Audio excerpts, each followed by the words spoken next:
Nunca pensó que pasaría un invierno acompañado, mucho menos por algo que no era humano. La tormenta cerró todos los accesos y dejó solo la cabaña, el crujir de la leña y la respiración de Thomas Reed. Allí, en un rincón de bosque que él mismo había patrullado décadas antes, la quietud tenía un ritmo propio: el lento colapso de las ramas bajo la nieve, el gemido del viento cuando intentaba atravesar las ventanas, y el eco de recuerdos que a esa altura de la vida ya no pedían gran cosa. Thomas había elegido aquel retiro: 45 hectáreas de pinos, un sendero que nadie más pisaba en invierno, y la cabaña construida con sus propias manos cuando aún tenía fuerzas para levantar vigas. A los 63 años, ex guardabosques, manos curtidas y ojos habituados a distinguir señales entre la maleza, prefería la compañía de su propia sombra. La soledad, dijo alguna vez, le parecía una orden de limpieza: separar lo que era suyo de lo que no. En las mañanas encendía fuego, preparaba café fuerte y revisaba la radio por si acaso. Había dejado atrás la ciudad después de la muerte de su mujer. No huyó de la gente tanto como huyó del ruido que no lo dejaba pensar. Vivir en la cabaña era una forma de limpiar su vida. Allí, las cuestiones se reducían a lo esencial: mantener la leña seca, ocuparse del molino de agua, asegurarse de que los caminos a la aldea estuvieran transitables en otoño para cuando necesitara provisiones. Esta era su disciplina, también su excusa para no involucrarse. Si nadie pedía ayuda, ¿qué obligación tenía de inventarla? La tormenta llegó más temprano ese año. Lo que empezó como una llovizna tenue se convirtió en un manto blanco que borró los senderos, los postes de teléfono y las huellas más antiguas. La radio ardió con mensajes de carreteras cerradas y órdenes de quedarse en casa. A Thomas le gustaban las tormentas, le recordaban que el mundo tenía límites claros. Sin embargo, una tarde, al forjarse el crepúsculo y la visibilidad caer a nada, vio una figura donde antes no había nada, algo como un bulto contra la nieve, a unos 50 metros de la cabaña, en el claro detrás del estanque congelado. Se calzó las botas, tomó la linterna y sintió el frío mordiendo hasta los huesos en cuanto salió de la puerta. El viento lo empujaba y la nieve se pegaba como una corteza a sus mejillas. Al acercarse, distinguió primero la forma. No era un animal grande conocido, no parecía humano. Estaba tumbado de costado, como si la caída hubiera sido brusca. El ritmo de su respiración era irregular. Thomas se inclinó con instinto práctico. La criatura, si es que podía llamársela así, tenía la piel cubierta por una membrana fina y luminosa que reflejaba la luz de la linterna en tonos que Thomas no pudo clasificar. No había pelo, no había plumas. Sus extremidades eran largas y delgadas, terminando en algo que parecía manos, pero con dedos demasiado guías para su comprensión. Sobre todo, había una fragilidad que cualquier persona con experiencia en rescate reconocería. Huesos frágiles, músculos tensos, el cuerpo tan exhausto que apenas reaccionaba. No fue compasión romántica lo que lo movió, sino esa mezcla de deber y costumbre que se aprende cuando se pasa la vida sacando a otros de problemas menores. Un animal atrapado, un árbol caído en un sendero, un cachorro congelado. Thomas arrastró a la criatura hasta la cabaña, la colocó junto al fuego, le frotó las extremidades con la toalla más gruesa que encontró y le ofreció agua tibia. La criatura, en un principio, aceptó los cuidados con una quietud que parecía más miedo que agradecimiento. No emitía sonido alguno. Era como si su presencia se comunicara por contactos que no necesitaban lengua. Aquella primera noche fue larga. Thomas se quedó despierto la mayor parte del tiempo, dividido entre observar al extraño y repasar mentalmente si debía avisar a alguien. ¿A quién se llama cuando se encuentra algo así? La radio no tenía canales para lo improbable. El teléfono no servía en el claro de la cabaña. Al amanecer, cuando la tormenta menguó lo suficiente para dejar entrar luz pálida, la criatura se incorporó con más rapidez de la que Thomas esperaba. Fue entonces cuando ocurrió la primera comunicación real. No una voz, sino una presencia que tocó su mente. No fue invasiva. Llegó como una frase sin sonido, como quien desliza una nota sobre una mesa. Calor, cuidado, curiosidad. Thomas, que nunca creyó en la telepatía ni en las novelas de ciencia ficción, Supo por la manera en que esa presencia ordenaba las imágenes que estaba ahí y que no debía tener miedo. Sus ojos se entreabrieron y vio a la criatura mirándolo, no con ojos humanos, sino con una apertura que lo dejó desnudo frente a sí mismo. Por primera vez en muchos años, la soledad dejó de sentirse segura. Si te atraen historias que despiertan la conciencia, suscríbete y activa la campana. La palabra impresión que recibió no tenía acentos del lenguaje humano, pero transmitía algo distinto. No solo el agradecimiento por haberlo salvado, sino una observación paciente. La criatura, él empezó a llamarla así en su cabeza porque no tenía nombre, compartió una imagen. Millones de puntos de luz, trayectorias, caminos entrelazados como rutas en un mapa. Thomas tuvo la sensación de estar viendo no una ciudad, sino un patrón de decisiones. Puertas que se abren o se cierran según quien pase por ellas. Le llegó también una sensación de los tiempos. La criatura venía de lejos, y había viajado mucho antes de estrellarse en su claro.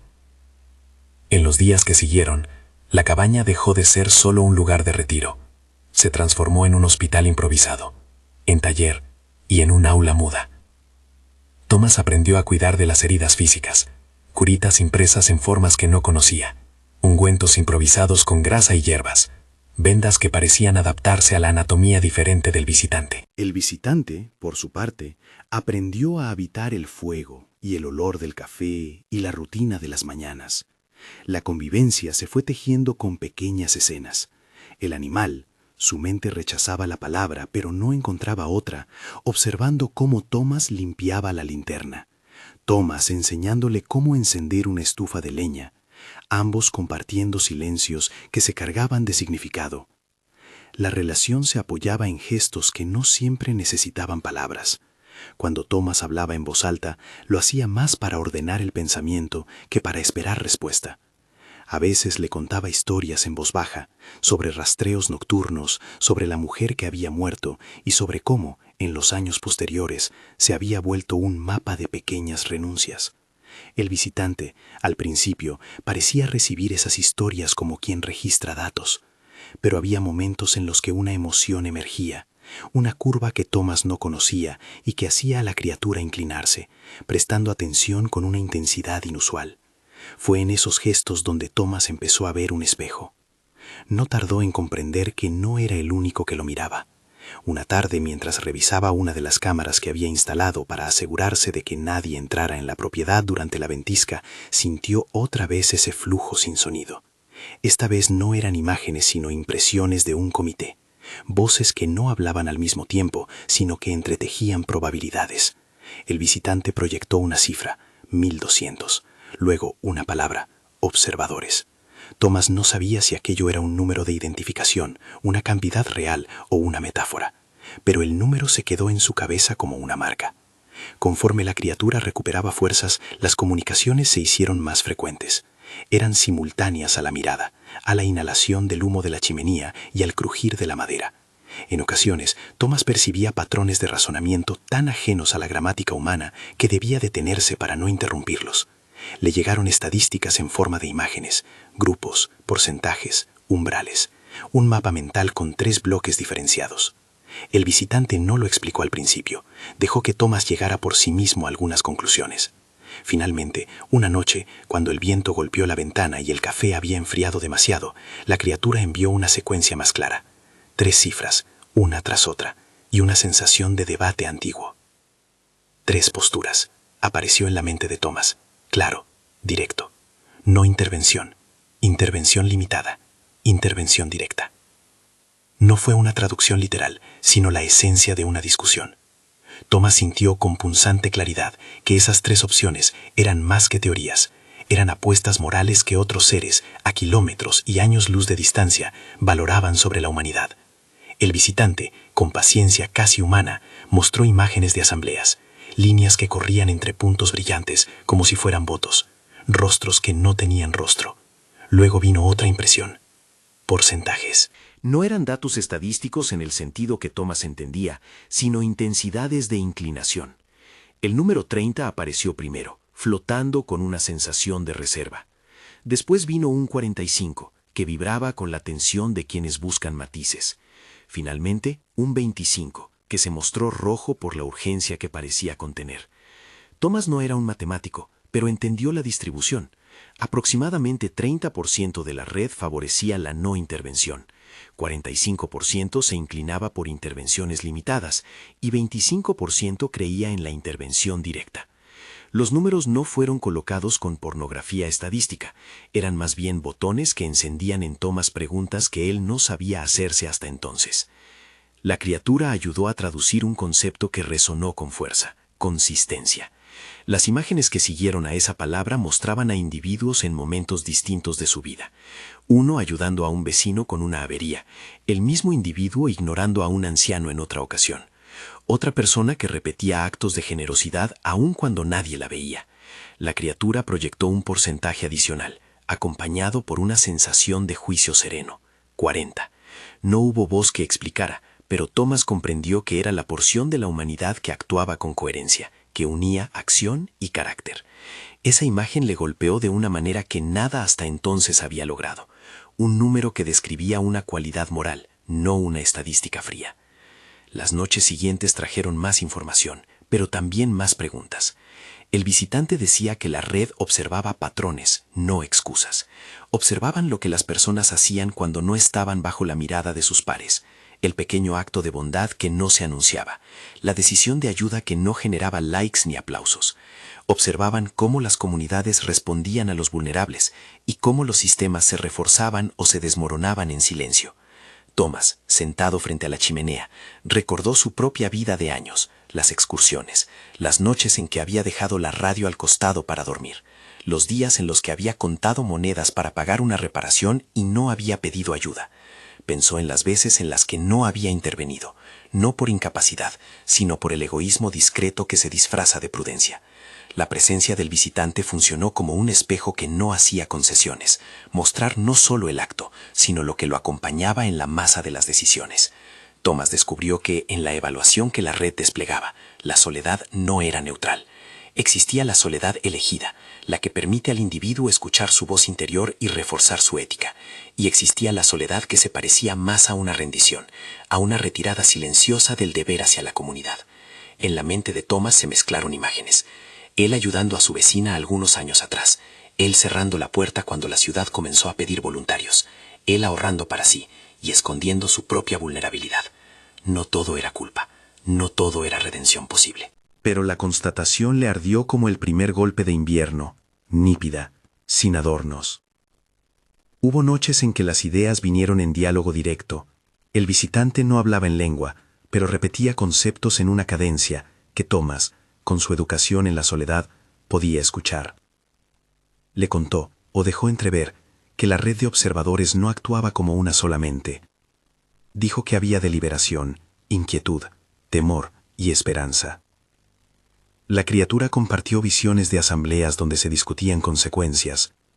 ¿Qué pasaría si una sociedad persistiera en comportamientos dañinos? ¿Cómo evaluar la capacidad de un pueblo para cambiar? ¿Y cuáles eran los umbrales que justificaban una intervención mayor? Thomas sintió que la discusión no era técnica, sino moral. Los observadores valoraban la libertad, pero veían en algunos comportamientos señales de que una sociedad se encaminaba hacia una farsa que terminaría por dañarse a sí misma. En las conversaciones, la criatura mostró también que la observación no era un acto unidireccional. De manera sutil y recurrente, fue dejando claro que observar también transformaba. Las imágenes que proyectaba a veces terminaban por impulsar cambios, un pequeño acto repetido por curiosidad, un gesto de ayuda que parecía inspirar otro gesto en un pueblo distante. Thomas lo entendió en un caso concreto. Al día siguiente de que el visitante le mostrara, casi como quien enciende una luz, la imagen de un anciano dejándolo tirado al borde del camino, Thomas fue al pueblo con intención de comprobar una ruta. Por costumbre evitaba contacto innecesario, pero ese día se detuvo a ayudar a una mujer con el coche varado. No fue un acto heroico, fue una pequeña decisión que, sin embargo, lo dejó con una sensación nueva. Ocurrió algo que antes no ocurría en su vida retraída. La observación, por tanto, tenía un efecto colateral. Al reflejar incentivada, no era solo juicio, también era posibilidad. Pero no todo era consuelo. La criatura fue cuidadosa en presentar la otra cara. Imágenes de sociedades donde la intervención se había vuelto paternalismo tóxico. Escenas donde la imposición externa había creado dependencia, erodido agencia y producido resentimientos. Thomas comprendió que incluso los que favorecían intervenir tenían miedo de transformar el problema en algo peor. La criatura mostró, con delicadeza, que la pregunta central no era si intervenir, sino cuándo y cómo hacerlo, sin aplastar la capacidad de la humanidad para decidir su propio destino. En medio de tanta información, la vida cotidiana en la cabaña continuó con su humildad de tareas: limpiar nieve del techo, reparar el pequeño generador, revisitar cartas antiguas que Thomas no había tenido valor de tirar. Hubo momentos de ternura inesperada. El visitante, al aprender el efecto del café, comenzó a mover las manos de una manera que Thomas interpretó como intento de servirle la taza. En otra ocasión, después de que Thomas le enseñara a encender una pequeña lámpara sin romper los cristales, la criatura se quedó inmóvil y convirtió aquella escena en algo parecido a una reverencia. Thomas, que no era hombre de muchas lágrimas, se sorprendió rompiéndose en risas suaves. El invierno se hizo entonces una escuela de paciencia. Hubo días de silencio total en que la comunicación no pasaba de miradas, otros en los que imágenes flotaban en la mente de Thomas como proyecciones de un cine antiguo, civilizaciones que crecían y se descuidaban, manos que elegían entre ayudar y mirar hacia otro lado, niños que aprendían la empatía por imitación más que por enseñanza.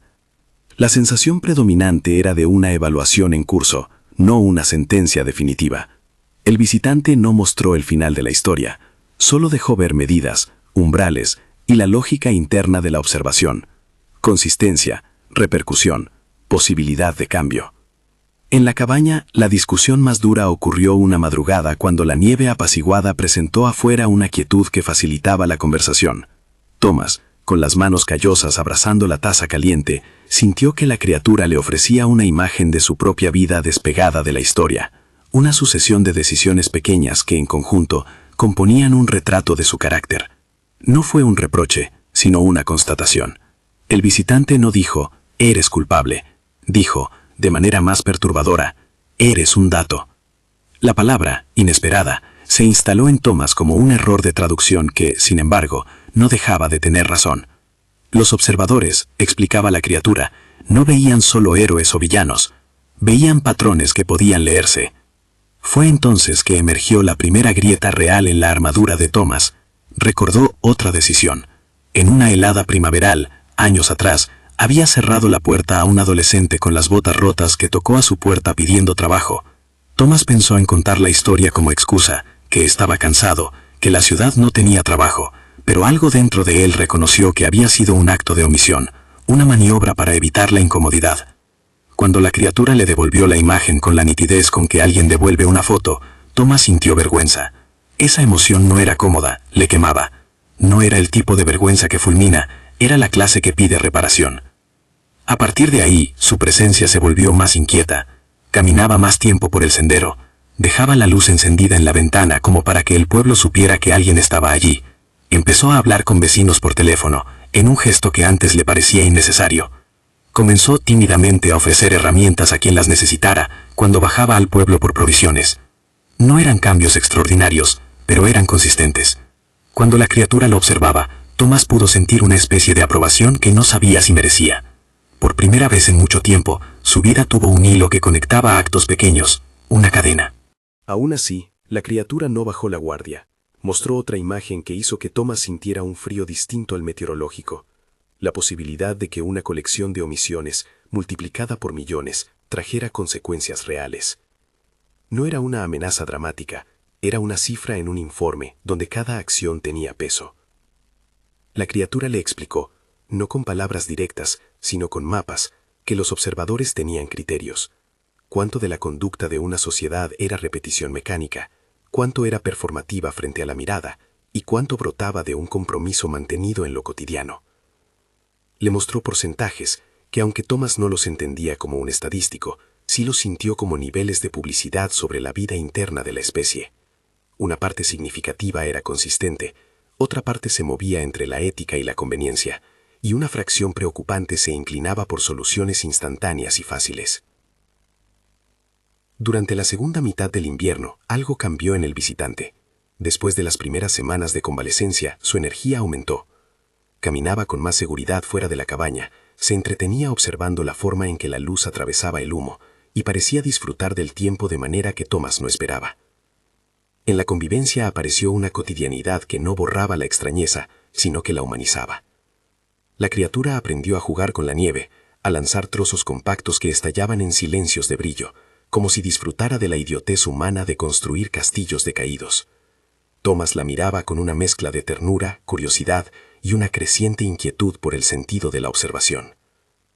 En una de las conversaciones nocturnas, la criatura compartió un detalle que hizo que Thomas mordiera la madera dura del brazo de la silla sin darse cuenta. Su presencia, dijo de manera involuntaria, tenía un propósito evaluador que no se limitaba a mirar conductas externas. Observaban la capacidad de las comunidades para exigirse a sí mismas, para crear redes de cuidado sin depender de una mirada externa. Y ahí, en esa idea, Thomas comprendió la razón más inquietante de todas. La evaluación no era un juicio final automático, era una sonda para medir una disposición moral. Era, en cierto modo, un test sobre la voluntad colectiva.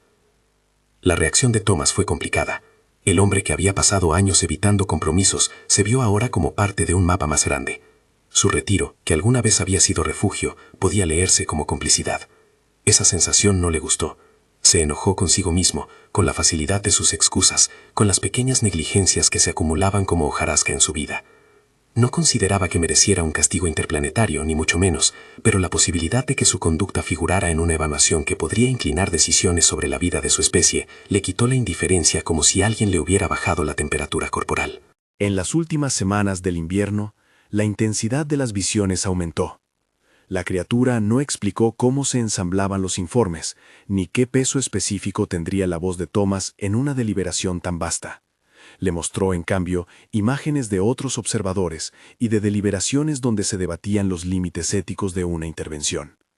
Thomas percibió entre las escenas un pulso de angustia, no por la posibilidad de una guerra o una aniquilación. Esa clase de violencia la criatura la presentaba siempre como algo que resultaba de errores humanos y no como una sentencia deseada por nadie, sino por la idea de que alguien decidiera por nosotros sin haber comprendido la trama íntima de nuestras vidas. El visitante, en su manera de mostrar, condenó cualquier solución violenta con la misma claridad con que describió su existencia. No le faltaba humanidad al visitante, le faltaba quizás la misericordia de quien sabe que los juicios rápidos destruyen más de lo que salvan. Thomas, por su parte, empezó a cambiar prácticas. Llamó a una asociación local para ofrecer su tiempo. Resolvió ayudar a un anciano a limpiar la nieve de su entrada, sin contar con el retorno de reconocimiento.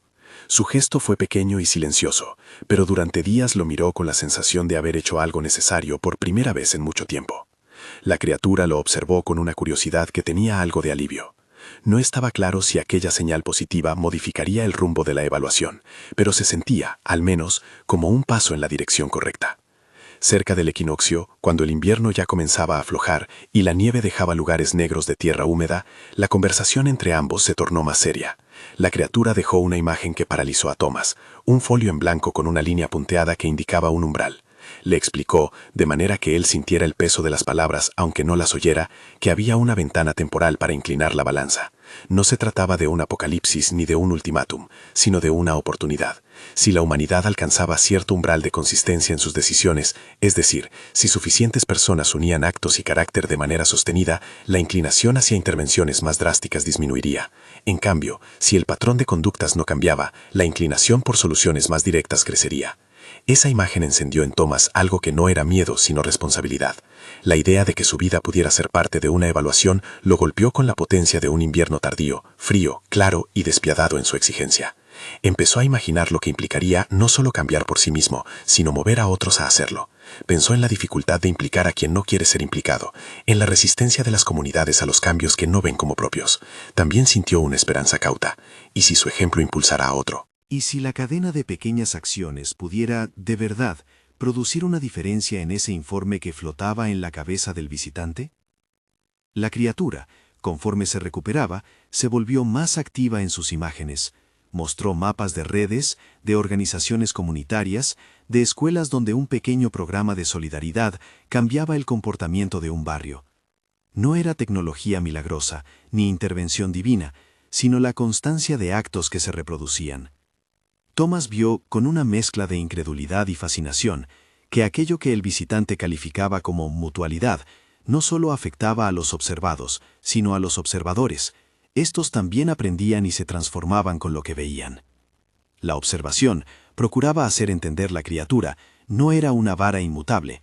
Había en la red debates, arrepentimientos y ajustes. Los que miraban se dejaban tocar por lo que hallaban. Eso lo tranquilizó, en parte, pues le ofrecía una posibilidad de influencia bidireccional. Su comportamiento podía alterar la percepción de quienes deliberaban. La primavera insinuó su llegada, y con ella una sensación de urgencia que ya no emanaba del clima. Thomas se encontró en una encrucijada emocional. Debía decidir si su cambio se limitaría a actos personales o si debía arriesgarse a moverse en comunidad y abrir su vida al escrutinio de otros humanos. El visitante no le exigió una respuesta, se limitó a dejar la posibilidad. Fue una conversación cargada de silencio y de miradas. El visitante miró con algo que Thomas interpretó como expectación, sin imposición. Ese gesto, más que cualquier proyección estadística, fue lo que agitó su interior. No tenía certeza de cuánta influencia real tendría, ni si el informe sería decisivo. Ni siquiera sabía si la red de observadores definiría un veredicto que cambiara el curso de la historia humana, pero ahora sabía que existía una ventana y que dentro de ella los actos contaban. Y así, la cabaña dejó de ser solo un refugio, se volvió escenario de una prueba íntima entre su soledad y su responsabilidad. Thomas, que había pensado la retirada como una forma de supervivencia emocional, comenzó a comprender que la identidad moral no se fija en el aislamiento. La moralidad, lo decía la criatura con imágenes que a veces parecían poesía y otras documentación, se teje en la repetición de actos pequeños y en la capacidad de comprometerse cuando nadie vigila. Aquella idea, simple en su esencia, empezó a reorganizar su pensamiento. En una de las últimas noches previas al derretimiento definitivo de la nieve, Thomas se quedó despierto mucho tiempo. Afuera el viento ya no rugía tanto, las ramas crujían con un sonido menos agudo. El visitante descansaba sobre una manta, una presencia que parecía menos vulnerable. Thomas escribió en un cuaderno, costumbre que había retomado para ordenar sus pensamientos, y dejó caer una frase que le costó reconocer como propia. Si lo que hago cuando nadie mira importa, entonces debo hacer algo cuando alguien me necesite. No era un manifiesto, era un comienzo. La mañana siguiente trajo un rayo de sol que no había sentido en meses, el olor de tierra mojada, el derretirse de los bordes del estanque. Pero algo quedó flotando en la cabaña que no era meteorológico, la convicción de que lo que había empezado como un rescate se transformaría en una prueba más larga. Thomas no sabía cómo se vería su acción pública, ni hasta qué punto su voz tendría eco, pero el invierno le había enseñado dos lecciones que se entrelazaban, que la observación era real y que la observación podía cambiar tanto al observado como al observador. Justo antes de salir a comprobar el estado del camino hacia la ruta principal, el visitante proyectó una última imagen breve, el mapa mental de una votación que no estaba resuelta. No se veía el resultado, solo la línea punteada que indicaba la posibilidad. Thomas entendió, sin que nadie se lo dijera con palabras concretas, que su historia, su decisión de no permanecer indiferente, podría convertirse en parte de un relato mayor. Fue una sensación agridulce, la carga de la responsabilidad combinada con la libertad de no conocer la conclusión. El sol golpeó sobre la nieve, y Thomas, con la pala al hombro, sintió por primera vez en mucho tiempo un calor que no provenía del fuego. Llevaba consigo no solo la leña que debía cortar antes de que la primavera volviera con su lluvia, sino la urgencia de transformar rutinas. Caminó hacia el sendero con la respiración tranquila y una determinación que venía de actos repetidos durante semanas. No sabía si bastaría. No sabía si su ejemplo sería una chispa o una gota en el océano. Pero sabía que ya no podía fingir que su silencio era inocuo. El visitante lo había mirado, y a su manera paciente y sin juicio, le había mostrado por qué nos observan. El resto, cómo se traduciría esa revelación en decisiones colectivas, en informes, en la voz de una red de 1.200 observadores que debatía entre 30, 45 y 25, quedaba por verse. Mientras tanto, la cabaña, el bosque y la rama que crujía al romperse guardaban la promesa de que los inviernos no son solo para sobrevivir, sino para elegir. Caminó por el sendero con la pala al hombro y con una novedad en la cabeza que lo obligaba a mirar los bordes del camino con distinto cuidado. Cada huella que encontraba ya no era solo signo de paso, podía ser indicio de una vida que necesitaba ayuda. Cada puerta cerrada, una oportunidad para tocar. No sabía si bastaría con aquello, pero el movimiento mismo, el decidir que su vida se mediría por actos, le dio una claridad que no tenía nombres, pero sí dirección. El bosque seguía desprendiendo gotas del deshielo. El silencio ya no lo cubría como antes, lo empujaba. Bajó al pueblo por primera vez con la sensación de que iba a hacer algo más que comprar provisiones. Se detuvo en la ferretería, habló con el tendero sobre clavos y gasolina y se quedó más tiempo del necesario en la puerta, escuchando pequeñas conversaciones. La escuela que buscaba voluntarios para reparar la caldera, la vecina que necesitaba que le llevaran leña, el joven que esperaba trabajo. En cada fragmento escuchó una nota que le era familiar, la tensión entre la necesidad y la resignación. No ofreció soluciones grandiosas. Empezó por lo que sabía hacer: prestar herramientas, explicar cómo afilar una sierra, prestar una mano para limpiar un porche. Su voz, rasposa por meses de soledad, sonaba distinta porque no llevaba el peso de la excusa. Hablar de reparar un techo se convirtió, extrañamente, en hablar de reparar las formas en que la gente se sostenía. El primer gesto público que sorprendió a Thomas no fue un aplauso ni un reconocimiento. Fue la reacción de una mujer que lo había visto cargar bolsas en el pasillo de la tienda. «Gracias», le dijo, sin más. No era la primera vez que recibía gratitud, pero aquel gracias no fue dirigido a su propia conciencia, sino al tejido comunitario que comenzaba a reanimarse. Sonó a promesa. Volvió a casa con la sensación de haber abierto una puerta que no pretendía cerrar. La criatura, el visitante, observó cada paso con la misma atención con la que había evaluado mapas. Thomas se percató, más por costumbre que por sorpresa, de que ciertos impulsos externos le llegaban de forma atenuada. La sensación de que no estaba solo en la decisión, la impresión de que otras mentes vigilaban, no para castigar, sino para comprender. En ocasiones, el visitante le ofrecía imágenes que no eran pronunciadas como órdenes, sino como posibilidades. Un cartel en la plaza que convocaba a limpiar una escuela, manos que se encontraban para subir tejas en un techo, una cocina que cocinaba de más para quien llegara sin aviso. Le mostró también las sombras, la tentación de hacer actos grandilocuentes para parecer recto, la trampa de la filantropía que se alimenta de aplausos. Aquello último inquietó a Thomas.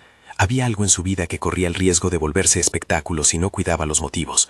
Recordó con nitidez a la criatura recortándole ante el fuego una imagen de un hombre que organizaba limpiezas para atraer atenciones.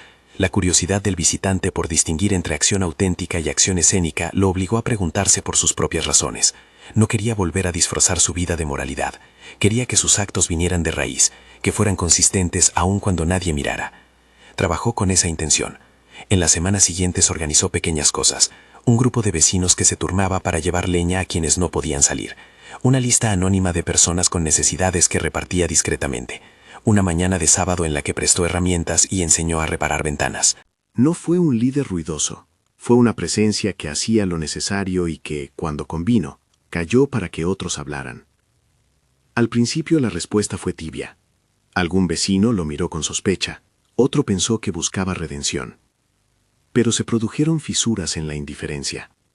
La mujer que antes había dicho gracias, volvió con un termo de café.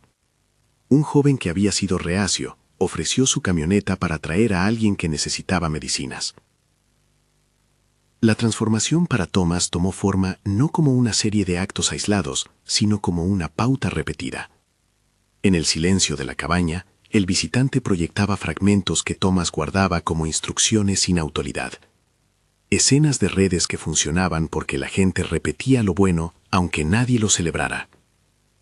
También mostró ejemplos de sociedades donde la intervención externa había anulado la responsabilidad comunitaria.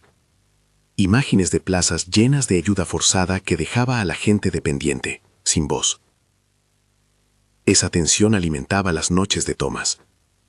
Quería evitar tanto la indiferencia personal como la sobreprotección externa.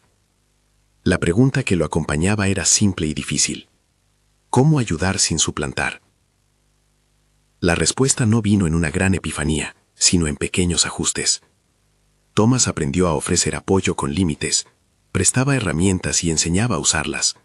Ofrecía transporte y, cuando la situación lo requería, acompañaba a gestionar trámites en la municipalidad. No resolvía por otros lo que podían aprender a administrar. 2 madres del barrio empezaron un taller en la sala comunal con ayuda de materiales que él y otros juntaron. Un grupo de jubilados comenzó a reunirse semanalmente para coser mantas y distribuirlas a quien lo necesitara. La idea de mutualidad se hacía carne. La gente dejaba de esperar soluciones del cielo o del Estado y se ponía manos a la obra para sostenerse entre sí. En la cabaña, el visitante vigilaba sin urgencia.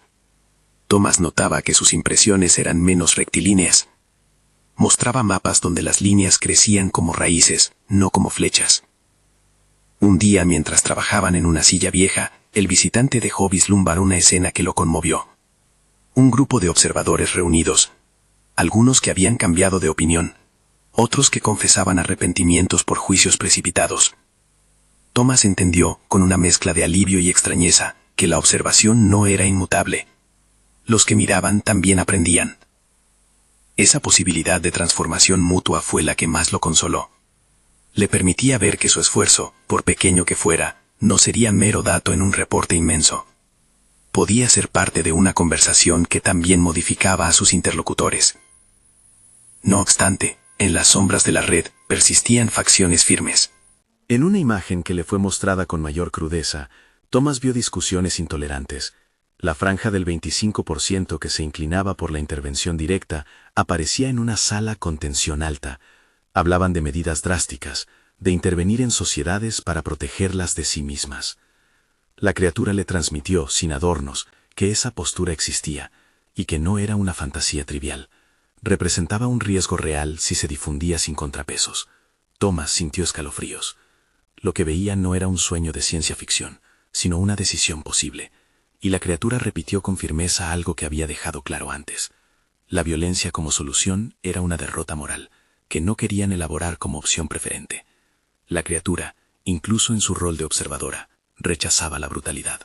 Con esa réplica en mente, Thomas redobló su convicción de movimientos pequeños y sostenidos. Había manera de mostrar que la intervención no era necesaria si las comunidades alcanzaban cierto umbral de responsabilidad interna. La criatura había hablado de ventanas temporales. Él comprendió que si las redes humanas mostraban evidencia de coherencia, una cierta cantidad de actos constantes, sin espectáculo, repetidos en el tiempo, entonces la inclinación hacia soluciones forzadas disminuiría. No había garantías matemáticas, solo probabilidades y ética. Un acontecimiento forzó la prueba. Una crecida inesperada en un riachuelo cercano rompió un tramo de camino y dejó aislada a una familia en una casa baja, con suministros menguando. La noticia corrió por el pueblo en menos de una hora. Thomas escuchó la llamada de auxilio mientras atornillaba una bisagra. No hubo deliberación. Organizó una partida con 2 jóvenes que había conocido en sus tareas de voluntariado. Cargaron cuerdas, una balsa improvisada y herramientas. Llegaron al lugar a tiempo suficiente para asegurar a la familia y trasladarla a un lugar seco. No fue egoísmo cinematográfico. La balsa cedió un poco, la lluvia se empeñó en romper el trabajo. Pero la operación funcionó porque varios hicieron lo suyo. Thomas coordinó, enseñó y aprendió a delegar. Esa tarde, frente a una estufa en la casa donde habían refugiado la familia, el murmullo fue distinto. No había las jerarquías ni las reflexiones morales frías. Había manos reconociéndose. Aparentemente insignificante, el gesto fue una evidencia concreta de un tejido que funcionaba. El visitante mostró la escena a quien fuera que observaba la red. Thomas tuvo la sensación de que algo en la estructura del informe adquiría peso. No es que la decisión final estuviera más próxima, solo que la balanza recibía datos nuevos. Y como la criatura había advertido, los observadores también incorporaban aquello que veían. Algunos modulaban posturas, otros anotaban dudas. La imagen no cerró nada. Sí, añadió complicaciones y matices a la deliberación. Los días antes de la partida del visitante fueron de una intensidad particular. Thomas sabía que el final del invierno traía cambios, los patrones migratorios, los reajustes de estaciones, y en su caso, la necesidad de que el visitante reanudara un camino que no podía quedarse en un claro por siempre. La criatura, más fuerte y con menos heridas, se movía con fluidez por la cabaña. En las conversaciones telepáticas que compartían últimamente, hubo más silencios elocuentes, menos imágenes aclaratorias, más espacio para sentir. Era como si ambos valoraran lo que ya se había sembrado. En una de esas noches, la conversación, si puede llamarse así, pues no había sonido sino intercambio de sentidos, se centró en la noción de testimonio. El visitante proyectó la idea de un folio con la escritura de muchos, no informes técnicos, sino relatos de vida que hablaban de causales y de motivos. Thomas entendió que el peso de su voz podría no ser el del número, sino el del matiz, contar lo que se hizo, con qué intención y cómo se sostuvo en el tiempo. La criatura le mostró ejemplos de declaraciones que cambiaban la percepción de quienes deliberaban, testimonios que hablaban de fallas, de arrepentimientos y de aprendizajes. Le dejó comprender que la honestidad, más que la imagen pulida, tenía más valor. Esa lección lo golpeó con la calidad de un espejo. La mañana de la partida fue clara. La nieve había retrocedido hasta formar pequeñas islas de blanco entre el barro. El cielo prometía lluvia, pero el sol entraba con honestidad. En la aldea, algunos ya se habían percatado de que algo distinto ocurría en la cabaña. No hubo fanfarrias, hubo gestos.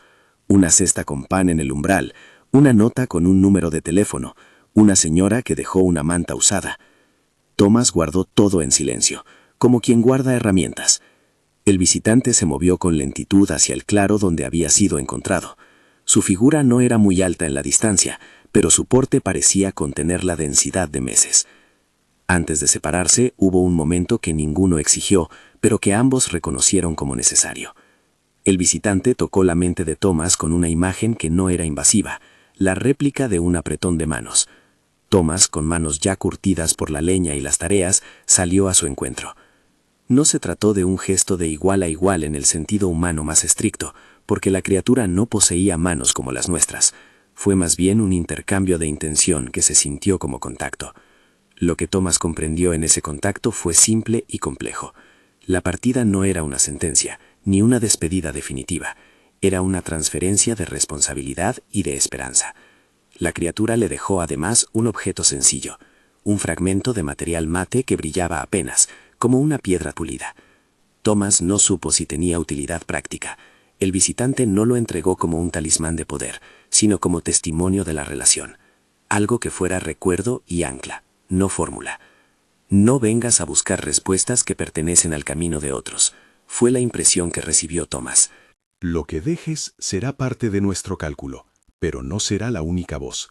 Tú escoges cómo hablarnos. No hubo palabras, sí un tono que sonó a confianza. Thomas se quedó mirando hasta que la figura se elevó y desapareció en la luz. El bosque retomó su sonido habitual, pero en el pecho de Thomas quedó una vibración nueva, un ruido dulce de responsabilidad que le picaba como una promesa. El informe que viajaba no tenía una única firma. La criatura lo había dicho desde semanas atrás. La red sumaba voces, y cada una llevaba sus propios miedos y virtudes. Thomas no conocía la forma ni el destino exacto del documento. Tampoco supo si su gesto sería decisivo para una mayoría, para un 30% que prefería mantener distancia, para el 45% indeciso, o para el 25% que, en la sombra, soñaba con medidas drásticas. Sabía, sin embargo, que había pasado de ser un dato más a ser una narrativa, con acción y arrepentimiento. Eso, en las deliberaciones de los observadores, podría alterar no la conclusión absoluta, pero sí la ponderación. Volvió a la cabaña con las manos vacías y el corazón cargado. Empezó un trabajo paulatino de testimonio público. No buscó protagonismo, sino honestidad. Empezó a escribir cartas para la sala comunal, relatando con franqueza lo que había aprendido, que la consistencia era más valiosa que los gestos aislados, que la ayuda debía empoderar, que la responsabilidad personal se prolongaba en la comunidad. En cada párrafo puso la confesión de sus antiguas omisiones. No ocultó los episodios en que no había actuado. Eso fue lo que generó más efecto, no la lista de acciones, sino la transparencia. Algunos le respondieron con preguntas, otros con silencios. Algunos aceptaron la invitación a reunirse. No se trató de un movimiento masivo de la noche a la mañana. Las transformaciones sociales raramente lo son. Pero con el transcurso de los meses se consolidaron rutinas. Reuniones vecinales para identificar necesidades. Un sistema de trueque local para compartir herramientas. Voluntarios que enseñaban oficios a jóvenes y adultos. Un pequeño comité de vigilancia del barrio comenzó a funcionar no para controlar, sino para coordinar apoyo a quienes lo necesitaban. Thomas participó como uno más, sin buscar títulos. Su papel fue sobre todo el de un testigo que enseñaba cómo transformar la culpa en acción sostenible. En una de las sesiones de la sala comunal, un joven se puso de pie y dijo algo que dejó a todos en silencio. No vine porque tenía tiempo libre. Vine porque veía a alguien que lo hacía sin alardes. No fue un discurso elegante. Fue la constatación de que los gestos repetidos generan contagio. Thomas no se atribuyó la autoría. Asintió con la cabeza, sintiendo que su trabajo había tocado una corriente mayor. A nivel de la red de observadores, lo que Thomas no podía verificar era cómo sus actos repercutían en los documentos que viajaban. Lo que sí supo, por las veces que la criatura le había mostrado fragmentos mientras aún estaba en la cabaña, es que las percepciones de quienes miraban se movían. Algunos observadores que habían sostenido posturas rígidas comenzaron a pedir datos más matizados. Otros se interesaron por proyectos comunitarios similares a los de aquel pueblo. No se trataba de un efecto universal ni de una sincronía asegurada, pero la posibilidad de que la acción humana tocara la deliberación de seres lejanos no fue ya una idea absurda, se convirtió en una verdad provisional. La observación era un diálogo, no una sentencia. La tensión política entre las facciones no desapareció. Se siguió discutiendo en asambleas de observadores la línea entre ayuda y control. La criatura había señalado la fragilidad de las intervenciones paternalistas. Cuando la ayuda no viene acompañada de oportunidades para decidir, erosiona la agencia humana. Thomas comprendió la seriedad de esa advertencia y edificó su trabajo en la idea opuesta: enseñar habilidades, ofrecer marcos de decisión, no imponer soluciones. Esa decisión ética lo sostuvo en momentos de tentación. Hubo ocasiones en que, frente a una urgencia, pensó en resolución rápida. Evitó la tentación consciente de arreglarlo todo por otros. Con el tiempo, la comunidad que floreció alrededor de la cabaña se volvió un ejemplo local. No era perfecta, aparecieron tensiones, rivalidades, cansancio, hubo quien se aprovechó de la buena voluntad, aparecieron errores. Pero también hubo lecciones: la necesidad de rotacionalidad en la ayuda para evitar el agotamiento de voluntarios, la importancia de rendir cuentas y la virtud de la humildad en el liderazgo. Thomas aprendió a pedir ayuda, a no creerse indispensable y a entender que el deber de uno era enseñar a muchos a hacer. Mientras tanto, la vida le fue dando pequeños regalos que no guardaba en su bolsillo, sino que repartía. Recibió cartas de agradecimiento anónimas, invitaciones a hablar en la escuela, una torta de cumpleaños hecha por manos que antes no había conocido. En esos gestos se era el combustible de la continuidad, el reconocimiento silencioso que sostiene el hábito. A fines de año, una vez más, el visitante volvió. No con la grandiosidad de una comitiva, sino con la suavidad de quien registra un ciclo. Se posó en el claro durante la noche y sus imágenes fueron menos densas que la primera vez. Hubo gratitud, asombro y una pregunta que no era retórica. Thomas la percibió como un roce tibio en la mente. ¿Qué aprendiste? Él respondió desde el cuerpo antes que desde la palabra, con la convicción de que la responsabilidad era una práctica y no una etiqueta. Le contó, con imágenes prestadas por su memoria, la historia de la familia rescatada, las mantas, los talleres, los fallos. No adornó nada.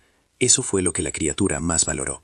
En su modo propio, le devolvió a Thomas una visión, no el resultado de la votación, sino la constatación de que su historia sería escuchada entre muchas otras. Thomas no sabía si su relato sería decisivo. No podía medir la influencia de una vida ante la deliberación de 1200 observadores. Sabía, sin embargo, que había cambiado de posición. No podía volver a la indiferencia. Su elección, repetida en actos modestos, había encontrado un faro y una gente dispuesta a sostenerlo. Una cosa sí quedó clara: la observación nos mira, pero no en el sentido de una sentencia automática. Nos mira para ver si elegimos. Y elegir, descubrió, es mucho más que decidir una vez. Es la forma en que sostenemos la decisión en la rutina. La enseñanza mayor que se llevó Thomas fue que la ética no es un objetivo, sino una práctica que se aprende con la piel, con las manos que sostienen la pala y con la boca que dice «puedo ayudarte». Su arrepentimiento no fue el principio de una historia de redención espectacular, sino la semilla de una disciplina.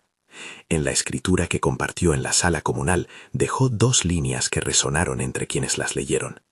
La consistencia es invisible hasta que alguien la mira. Hacemos un mundo cuando repetimos lo que ya sabíamos que era justo. El visitante partió otra vez al final de aquella primavera. No dejó promesas, dejó un silencio que se sintió como un encargo. Tomás continuó su vida sin la compañía de quien lo había observado, pero con una nueva familia humana y con la convicción de que lo que uno hace cuando nadie mira puede inclinar balances, no por determinismo misterioso, sino por la fuerza que tiene la repetición en una comunidad. No es que cambiara el mundo entero desde su cabaña, lo que cambió fue una porción tangible de ese mundo y quizá la mirada de quienes desde lejos observaban. No se resolvió la deliberación intergaláctica. No hubo una última voz que proclamara el destino de la humanidad. El reporte de Thomas llegó, o habría llegado según supo más tarde, como una voz entre muchas, con la honestidad de su arrepentimiento y la evidencia de un movimiento sostenido. La red continuaría debatiendo, con sus 30, 45 y 25% de inclinaciones, y con la posibilidad, siempre presente, de nuevas ideas que modulen el rumbo. Thomas aceptó vivir con esa incertidumbre. Ahora la consideraba compañera más que enemigo. A quienes escuchan esta historia quedará la pregunta que lo acompañó en la cabaña. ¿Qué haces cuando nadie te ve? Y la segunda, derivada de la primera. Si lo que haces importa, ¿cómo transformar esa respuesta en algo que sirva a más que a ti mismo? No hay fórmulas mágicas, hay prácticas, hay constancia, hay admitir fallas y desde ahí construir. Si esta narración te ha tocado, te invito a dar un paso concreto hoy. Mira a tu alrededor y pregunta a alguien que necesita. Empieza pequeño y repite ese gesto sin esperar reconocimiento. Si quieres profundizar en ejercicios prácticos para reconectar con tu comunidad y traducir la intención en prácticas sostenibles, encontrarás un recurso en el comentario fijado. Un material breve con guías y propuestas para comenzar, además de la opción de sesiones de acompañamiento personal. Es un apoyo orientativo y no promete resultados instantáneos ni milagros. Su objetivo es ofrecer herramientas para sostener hábitos que, con tiempo, puedan transformar entornos. Si decides usarlo, hazlo con responsabilidad y con la claridad de que el verdadero cambio se construye con manos humanas, día tras día. Thomas vuelve ocasionalmente a la cabaña, ahora con herramientas compartidas y una libreta de contactos. A veces se sienta en el porche y mira a lo lejos, como quien vigila una fogata que nunca se debe apagar. Otras veces camina al pueblo y entra en la sala comunal, donde hay risas, imperfecciones y trabajo en marcha. Cuando la noche cae y la leña crepita, recuerda la presencia que lo miró todo el invierno y comprende que la observación, sea de lejos o propia, nos ofrece, sobre todo, una oportunidad: elegir. Y ese, concluye en su silencio, es el motivo por el que, quizás, nos observan.